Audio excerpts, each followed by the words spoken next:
নরক তাদের ৩টা প্রকল্প রয়েছে। তারা ৩টা ফ্যাক্টরি থেকে ২৫০ মিলিয়ন নবায়নযোগ্য তেল রপ্তানি করবে।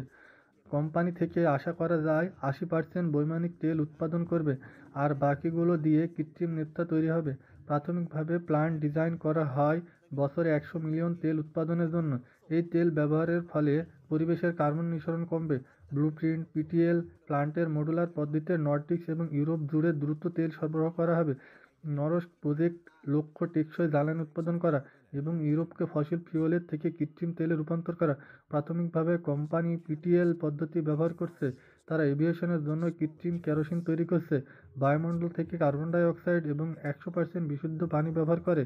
তারা আরও কৃত্রিম ন্যাপথা তৈরি করছে কেমিক্যাল কোম্পানিগুলোর জন্য। তারা কৃত্রিম গ্যাস তৈরি করছে পানি থেকে হাইড্রোজেন আলাদা করে।